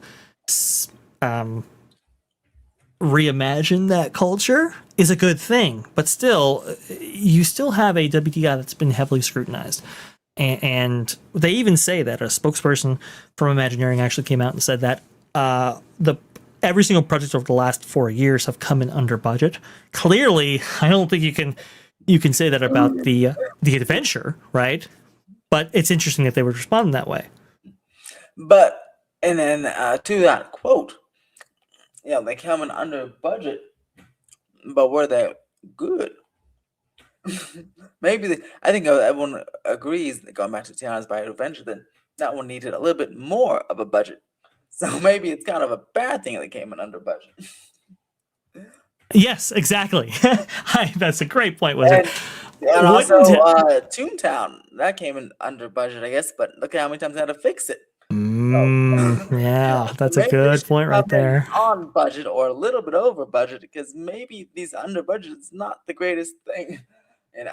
Well, and I would argue, right, that these are investments for projects and products that will be with us for not a season like a movie might. These will be with us for 5 years, 10 years, 20 years, 40 years in some cases, right? Spending a little bit extra money up front does actually pay off in the long term, as we've seen with products like Radiator Springs Racers, for example. There's a great quote actually from John Lasseter, who apparently faced an executive who wanted to cut the budget on Radiator Springs Racers, and he said, okay, we can cut it by 10 million, but I want you to be there at the exit to tell everybody that their experience could have been $10 million better if you had just approved that. So, you know, it's a very interesting way that John worked at that point. But remember, we lost him over there, I think in 20, was it 18, 17? I can't quite remember there. This quote right here. JPEG, who was Disney's CEO from 2020 to 2022, replaced Vaughn and Russell with another veteran Imagineer, Bob Weiss, and brought in new people to manage costs. Quote, senior financial executives were visiting WDI daily, sitting down to approve or disapprove budget items, even tiny ones, line by line. So, unfortunately, yeah, well, I mean, what was that? Go ahead, please. They said projects over what they said the past 4 years came in under budget. Is that what that was? Yes, that was the quote right there. So, assuming that was from 2025, I assume maybe I don't know. Remember because 2020 just started. So from 2021 to 2021, what even opened in that year? I mean, let's see. I mean, I know a lot of bars opened. The Epcot lights opened, and Community Core Hall. I mean, look at this stuff. These are not big projects, but two, even those small ones came in under budget, and they're still broken. Right, exactly. It's like, okay, well, is Cosmic Rewind, for example, Wizard, a better attraction for having it come under budget. I mean, assuming that ride did come under Yeah. budget, that would have benefited from audio animatronics in the queue. Maybe they wouldn't be dealing with the current situation that they have right now, where everybody rushes to get past that pre-show, right? And we've seen some operational changes to try to alleviate that problem. Maybe that wouldn't have occurred had you had that pre-show very engaging for a populace who rides it over and over again. Maybe it would have benefited from a big audio animatronic in the actual attraction itself, and that could have been headlined and used in promotional materials and so forth. Unfortunately, that hasn't happened. Now, okay, I want to go ahead and correct something, Wizard. A spokeswoman said that 93% of Imagineering's work in the past 4 years has come in under budget. So there's a little bit of leeway there for them. I bet you Cosmic Rewind, because that's like the only big coaster there. I bet you that one was in part of the 7% that was over budget or on time. Because those big things, it's very hard to come under budget on those big Yeah. rides like that. Well, something like Journey of Water, if that came in under budget, maybe that could have benefited from a bigger budget. Because I mean, it looks cool, but maybe it should be bigger. Yeah, maybe it could be better. Well, Harmonious, right? Maybe Harmonious would have benefited from a little bit more budget given to it. Get the barges, the ones that were going in and out like they planned. That would help. Maybe it wouldn't be. Maybe it'd still be here. Maybe, hey, Galactic Star Cruiser. We have to add that one in the mix. Under budget, but it's gone. So it really Correct. like over budget because it took the money to dismantle it and then move it away. Yes. And so it's like over budget. Right. And look, I will contend that if they were able to move those barges every single night like they originally intended, I swear, Wizard, Harmonious would have still been with us and maybe even seen it a different light. Because when you have barges out there on World Showcase Lagoon constantly, you're already in the negative when it comes to the reception of fans. You have to live up past that. And unfortunately, that was an attraction that never was able to do that. Star Wars Galactic Star Cruiser. If the Galactic Star Cruiser could have been built as a very high-end quality product, demanding a high price point, maybe then people can justify, okay, I'm staying in very luxurious accommodations for this price. Yes, it's expensive, but it's worth it. Unfortunately, that's not what we saw, especially when examining those rooms, which, by the way, my tweet is in Wikipedia with that whole feature right there, which is very interesting. Talking about those rooms, when people saw those, they weren't very impressed. So, okay, let me see. I believe there was one more thing here. I just want to run down here real fast with you. Sorry, folks. I think there was like one more point I wanted to bring out with this article because I thought that was really, really interesting. Yeah, Shanghai Disneyland cost $2 billion more originally estimated. If you look at the original, if you look at the costs associated with that, I think the official cost is like $6 billion. I had heard it was like $8 billion, $9 billion because they had. Yeah, it wasn't just cost overruns. It was like mid-construction. They had to like redesign several things, and it was a mess. I mean, when they poured the original foundation for like Tron, for example, unfortunately they were they were using local contractors, and well, you can guess what happened when those local contractors were used. Unfortunately, it wasn't up to WDI's standards, and they had to redo it. Those were some of the things that they had to encounter when it came to the construction of Shanghai Disneyland. Well, let me see here. I think there was something here. Anyway, the big thing I want to bring out here is that this does not come off to me, Wizard, as a ringing endorsement of WDI over the last decade. This is really airing out a lot of the dirty laundry that I would think Disney does not want out there, but it is something that fans have been talking about for a while, but in private circles. Now this is being brought. We're right. Right. And think about the crowd that would read this article from the Wall Street Journal. Okay, you got a lot of investors, you got a lot of shareholders, you got a lot of financial people reading this kind of publication. So why on earth would you include an article like this? Hey, maybe you could look at this as, hey, Josh D'Amaro's turning things around here. Maybe you can do that for the Walt Disney Company. I don't see it that way. I see it as a very tumultuous segment at a very tumultuous time, with one guy being the through line of all of it, that being Josh G. Morrow. I look at this as a hit piece, and I look at it as something maybe orchestrated by Dana's team, not sure, but it would make sense to put an article like this in 2026. What say you? Oh, I agree, because this is the year that Mr. Bob is going to decide who should succeed him. Oh, and the board who should succeed him. And as you said, that those poll numbers for the Hollywood Reporter, or whatever article that came from, for the first time showed Josh leading after Dana multiple times. So maybe she feels a little bit of fire under her bottom to try to get ahead in the races again, and so commission this article, and it could potentially work out for her. She thinks she may be able to work out for it. We'll have to see, because then I'd expect, if true, then Josh's team might do an article on the studio division. And this is what I told Wizard before.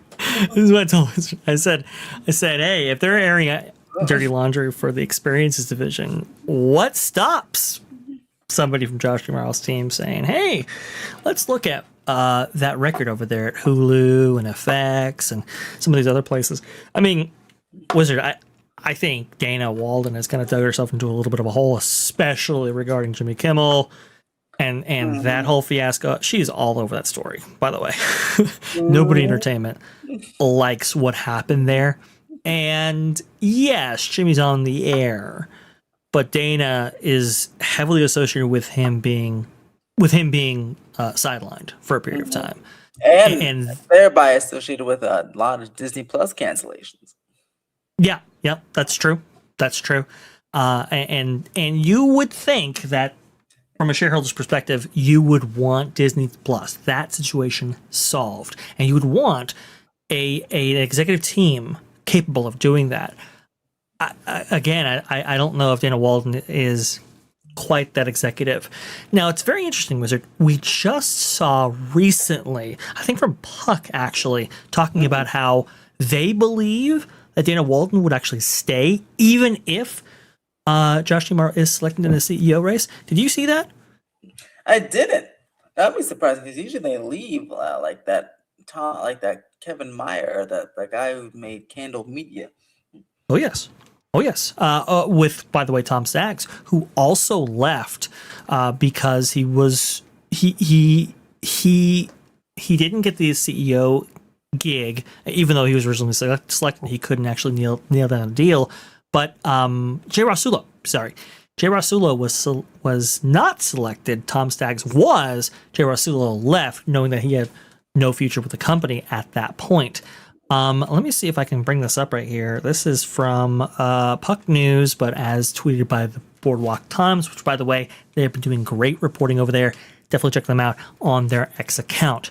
It says this: Puck News predicts Dana Walden would likely stay at Disney if she is passed over for the new CEO job. Quote, Walden will likely get a lofty title, oversight of all content, and a big financial incentive to stay. The fact that few comparable jobs even exist in Hollywood these days, much less ones that are available to her, suggests she'll stay. This is a direct quote from that Puck article right there. Wizard, what do you think of Dana Walden staying? And again, this being delivered at a time that this Wall Street Journal article has really kicked up some sand here.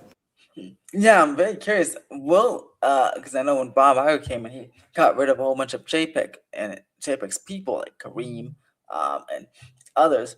So I wonder if she does, I guess, stay or gets a chance to stay. Do you think Josh fires her just later on down the line? Or if she did if her team commissioned this article, or do you think their pilot chief says, "Oh, I'm so sorry, Josh," if she commissioned the article in and like private, and they get along, then she gets the title, and then he's just the CEO.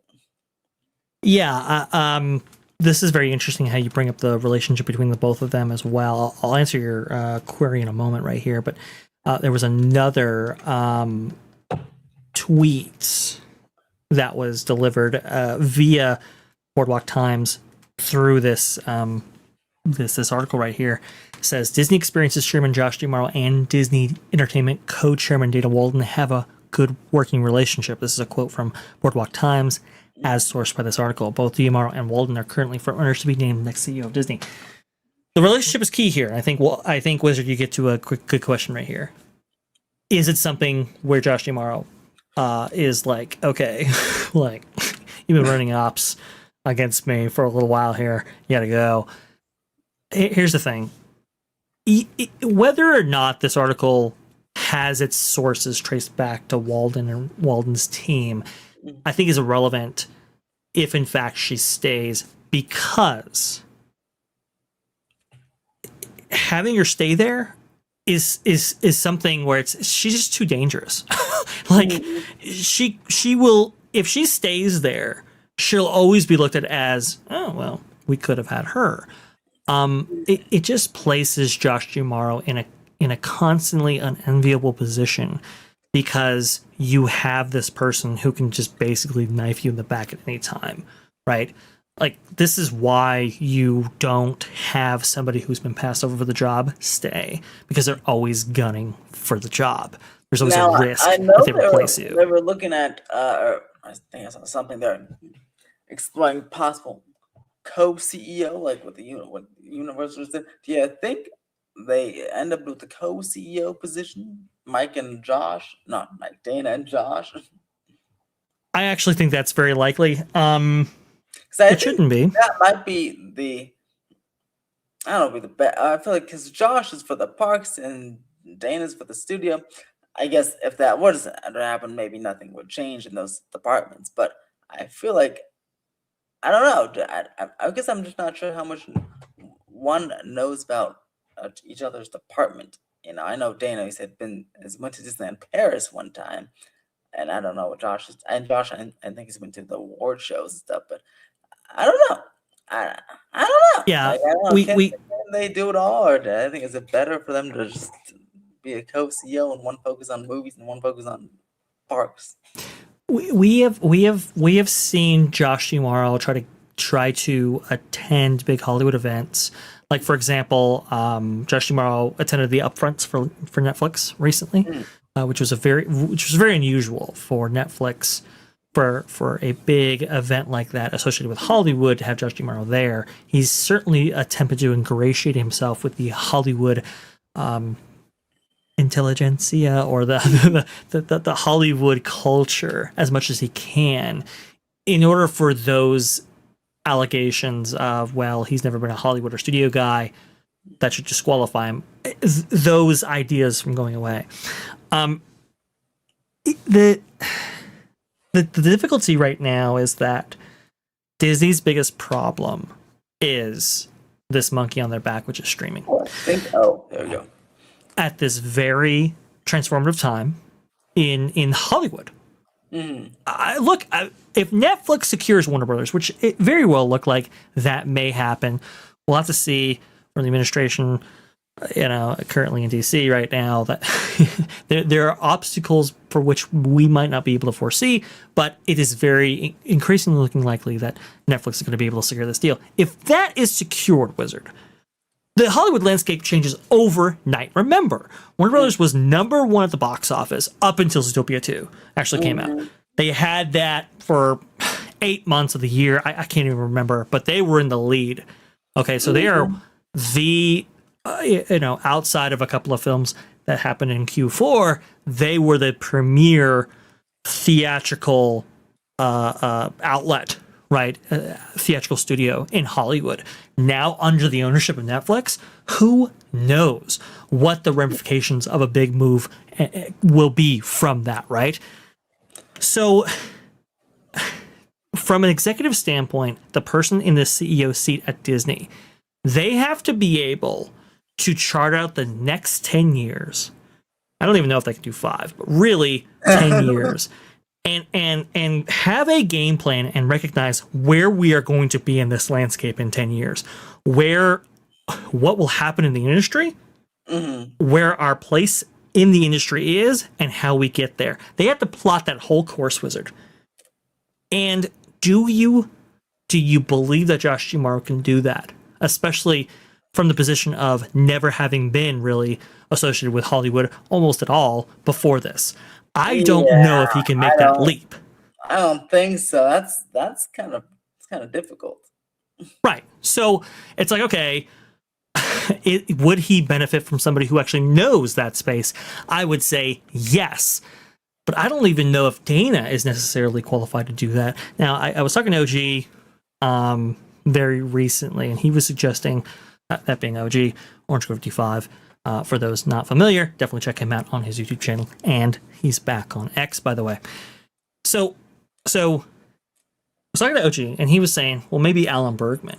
And that I think could be something where you could have Alan Bergman as co-CEO, or maybe a president role, right? Something that Disney hasn't had in quite a while, assisting Josh Duhamel as he navigates through the Hollywood industry. That is somebody you could potentially have on there, but you really need a team, an executive team, and especially if you're going to have a single person, somebody who's able to navigate this and navigate these very transformative waters, right, with the Hollywood industry. I just don't know if Josh Duhamel's the guy.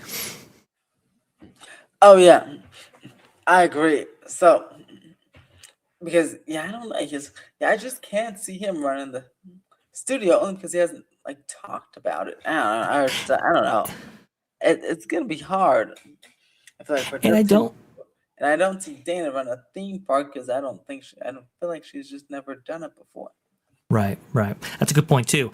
And let's go back to that article for just a second, because I thought that they brought up something very, very interesting, which talked about the operating income from the entire company compared to the parks, right? So this chart represents how much the parks contribute to the overall profit of the Walt Disney Company on a certain quarter, certain year. You can see right there, it topped out, Wizard, at 70%. 70% of the total profit for the entire company was within one division, that being the experiences division, the park segment, that being Josh Duhamel. That's why they're bringing this up right here. Dana Walden, do you necessarily entrust this very profitable segment with her, who's never done it before either, and who might not even care about it? Now, look, it worked in years past with somebody like Bob Iger or Michael Eisner. They certainly didn't have any history with parks or much history with parks before their tenure. So in that case, it worked out. We don't know necessarily if it's going to work out a third time. And here's the thing about Dana Walden, and here's the thing I just don't trust. She was certainly part of the effort to subvert Chapek and remove him.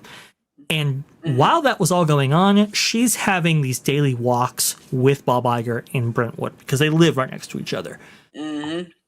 The shadow cast by Iger is very long.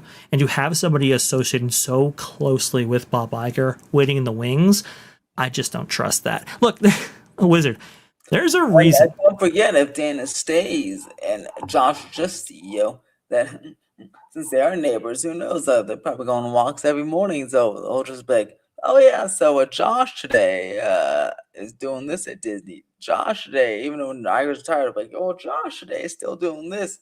And who knows, Iger may call up somebody and be like, hey, blah, blah, blah, blah, blah.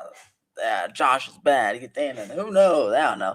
I feel like he'll still be like the puppet master, even retired, because he has all these connections, like you said, with Dana and the company. And then who knows who else will stay after Iger's retired. I feel like he'll still be retired, but be able to puppet with from other people and at least find out what's going on, Right. And that's the scary thing, right? Because we saw what that did with Chapek. I really do believe that Chapek's reign as CEO was completely undermined. He didn't really get a chance to actually be the CEO. He was only there for he was only there by himself, because remember Iger said, oh, I'm going to be here for 18 months or something, leading creative. He was still there. He never gave up the office, Wizard. He never gave up that corner office with the shower, right? That was the whole thing. That's where Two Shower Bob comes from right there. He never really gave J-Pac the reins. But the point at which he releases those reins the most is really in his last year, and by then it was too late. I mean, all the wagon wheels were coming off because he had undermined J-Pac the entire time, at least in my opinion. Okay, so think about this, Wizard. Think about the second executive that Bob Iger removes when coming back. Remember, the first was Kareem Daniel. That was almost instantaneous. And he was in charge of D-Med, for those people who don't know. He was basically one of the most powerful figures in Hollywood because he would basically be the filter for all the content going through the Walt Disney Company. Whether it be sports, Pixar, Marvel, it was all going through him. What was the interesting feature about Kareem Daniels is that he was in charge of really the first effort to depoliticize the company, but maybe at the wrong time. Anyway, that's neither here nor there. Do you remember who the second executive that Bob Iger gets rid of? Okay. The second executive is Christine McCarthy. Now, oh yes, the waistlines. Waistlines. Now they said, oh well, she's got health issues. Her husband has health issues, and so she's stepping down in order to assist, in order to be with family. Right? Look, guys, we have had enough time pass. I can tell you that whole story was cover. It was garbage. She is gotten rid of because Iger knows. Because remember, Wizard, right before that all happened, Christine McCarthy was the gal being lauded in Hollywood as the woman who led the coup effort against J-Pac. Yeah. We had all these articles. Mm-hmm. So you gotta get rid of her because if she can do it to him, she'll do it to you. Exactly, Wizard. And that's why Josh D'Amaro has got to get rid of Dana Walden, if in fact he is the guy. Because Dana Walden, she was very much a part of that effort against J-Pac, and if she could do it then, she could do it now. Exactly. It's not going to work out with Dana Walden. It's just not. She cannot be trusted in this environment. Josh D'Amaro's really got to separate from her. Look, there are other people who can do her job. You just walk away. Yeah, you can bring back Tom Staggs or something. Right. And you brought up something very interesting, Wizard. Apparently, from your vantage point, you're thinking that Kavanaugh, I believe it was, I think his name is Mike Kavanaugh, right? And Mike Kavanaugh and Ryan Roberts will be, I think starting this year, will be co-CEOs. Now, just to be clear, we are not talking about the Supreme Court Justice Kavanaugh, okay? We're not talking about that one. We're talking about the Comcast NBC Universal executive who was actually just made co-CEO, like you said, with Brian Roberts over there, something that had been a previously very familial institution. Now you're bringing in somebody like him. I think you're saying, Wizard, that they might have considered him, and that's why he was made a co-CEO? I think so. Yeah, I think Brian Roberts is getting ready to eventually retire, just like Mr. Bobby. Brian Roberts and Bob Iger have a very personal history, so it's fun. It does make sense that as one retires, the other one's like, okay, I can go too. And now Mike Kavanaugh, who is also from the theme park division, is funny enough, is now looking to be the CEO or co-CEO, but eventually full CEO of Comcast, which is pretty interesting. Same trajectory Josh is taking, which is pretty funny how they're marrying each other. Very interesting. Oh man, I think this is delicious. I think this is really something going on here in Hollywood. That just you just have a lot of things transpiring in very interesting ways. And I think this article, this amazing Wall Street Journal piece, which by the way, go over to the Wall Street Journal, check it out. Ben Fritz does an amazing job with this piece. I think this is really interesting because I think this is a reflection. I think this is a sign of this very transformative time in Hollywood, and this is a reflection of this changing culture And and the moves as being made here. Vash said before, 70% of Disney's revenues like theme parks, right? Well, Comcast, Right. as Vash and that park place and everyone um, sees on the earnings reports, every quarter the theme park gets more and more more of a revenue driver for them too. So I wonder the point where they will overtake the studio division for NBC Universal as also the most profitable. And I think it's coming soon because they keep aggressively expanding there, and see lots of changes on the backlot of the studio tour, trying to prep for more theme park space. So I think there will be a point that NBC Universal, while the studio is more profitable at Universal Studios Hollywood right now, I feel like there'll be a point where the theme park will become more profitable, and you'll see the reflections of that in the future. I think so. I think there is every chance that the theme park product from NBC Universal become more profitable than maybe the theatrical division. I don't know about their telecommunications division.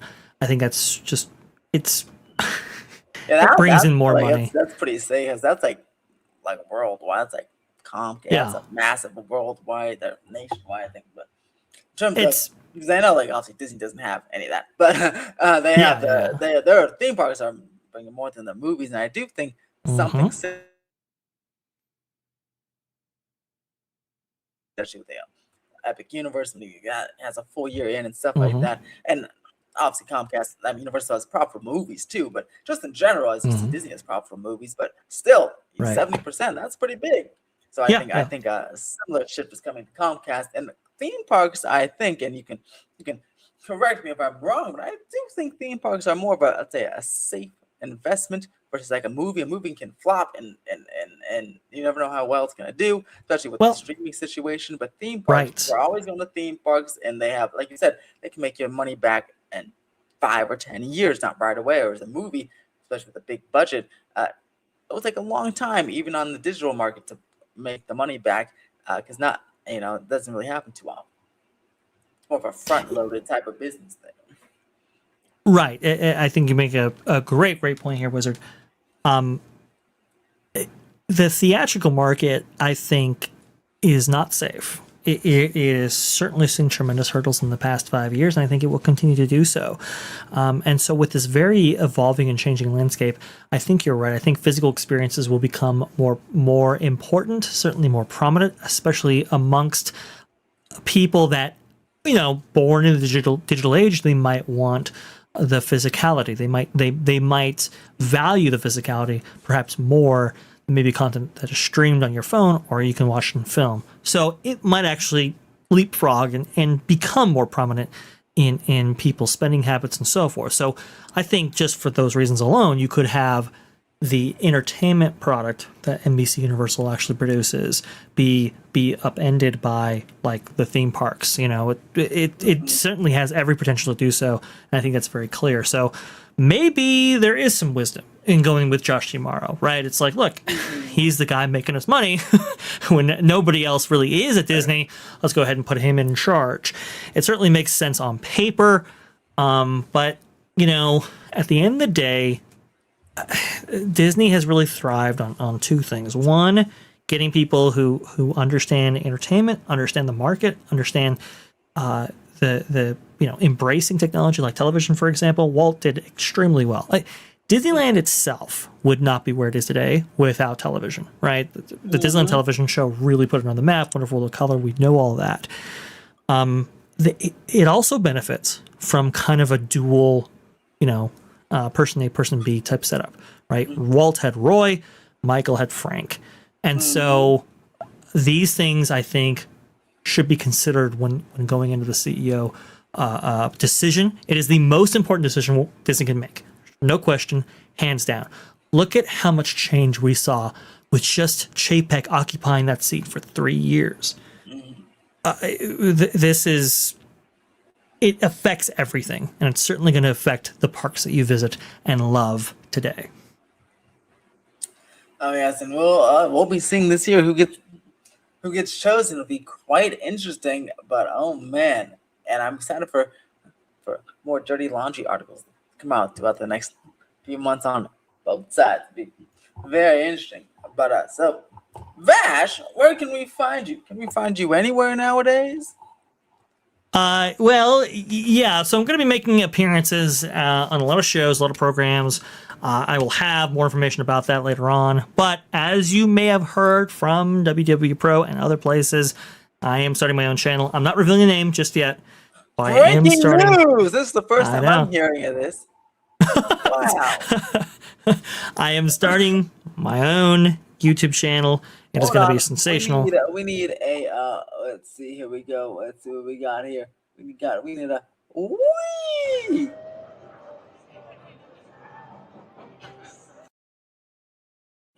That's a There you wee. go.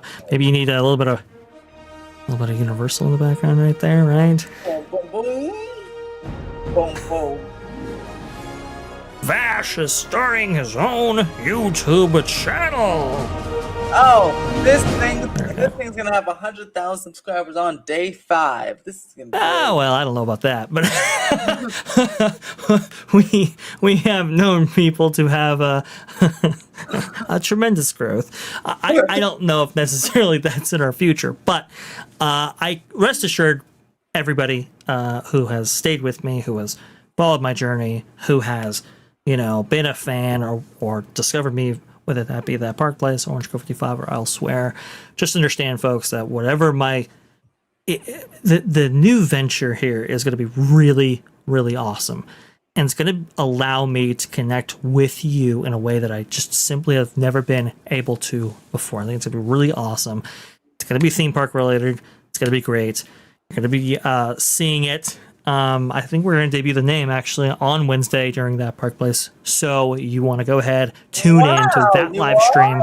That's incredible. I do believe so. I do believe we can secure everything and set up everything that we must before that time. Subscribe I'm really trying to get that deadline right now for his theme park updates coming soon, guys. Subscribe to his channel. Let's go. Yeah, exactly. I don't have it up yet, but we'll be making the debut and everything like that on Wednesday. I think it's going to be really, really cool. But this is going to be awesome. It's going to be fantastic. I'm really passionate about it. It's something I've never really entered into before. I was actually hesitant to do that, but having had tremendous support from that Park Place and Pro for so long, and being able to really get into the nuts and bolts of how a channel works, how it operates, how it functions, and being part of that process for so long, I think I'm finally ready to make that leap myself. I think it's really cool. So definitely check out Wednesday's stream over on that Park Place. That's going to be, where are they streaming now? I think it's, when are they streaming now, actually? Is it noon now? Is it noon? Noon Eastern? Oh, yeah, I think it's noon Eastern. Yeah, I think it's noon Eastern. It's 10 a.m. my time, 9 a.m. PT, if I'm not mistaken. I think it's noon. I think it's noon Eastern, if I'm not mistaken. But there've been a lot of changes, obviously, over there at that Park Place. I'll still contribute over there, but the home that you will find me at, the place where you can be assured you'll be able to find my commentary, my the stories that I feature, and everything else connected with me. It's going to be over there on my channel, so definitely check it out when it debuts.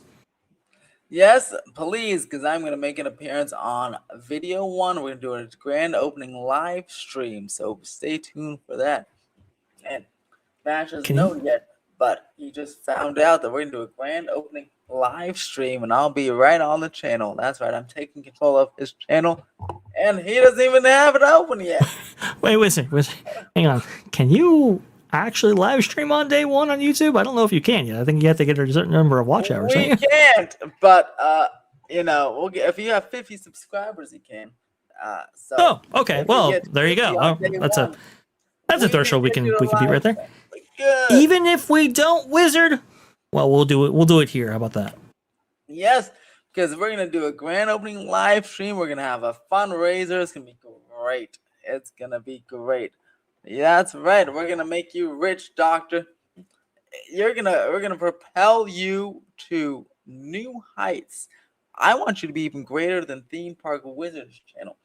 I've been waiting for a Vash guy to do this since 2018. Okay, so this is incredible. I'm gonna wear a party hat. I'm ready to go. This year, by Wow. this time next year, Vash will be at 50,000 subscribers because this is one of the smartest theme park people I know. Well, I try. I pale in comparison to the great theme park wizard. I try to live up to the reputation, though, that especially the lofty standards from which Wizard has set here at Theme Park Wizard. So I do appreciate the compliments, good sir, but I think it's gonna be awesome. It's gonna be great. I absolutely cannot wait, and I can't wait for you to join me on this journey. I will say, Wizard, there are some updates here that I'm learning for the first time, so it's very interesting. But I promise it'll be awesome. This is great, and that's why we're giving you center stage. Tell us all about your channel. Yes, well, is there much to say about it? I wanted to create something that was me. I wanted to create something that was uniquely tuned to a theme park oriented audience, to an audience that has not only supported me, but I think one that we can cultivate and one that we can really create a community around, and something that really had my stamp on it. So, you know, I know people, they've said before, like, hey, we like those videos where it's just Vash, or hey,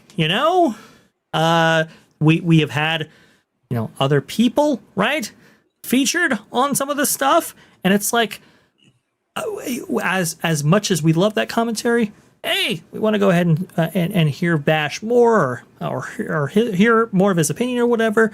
I'm now providing an outlet, a place for which you can do that. So that's the goal there.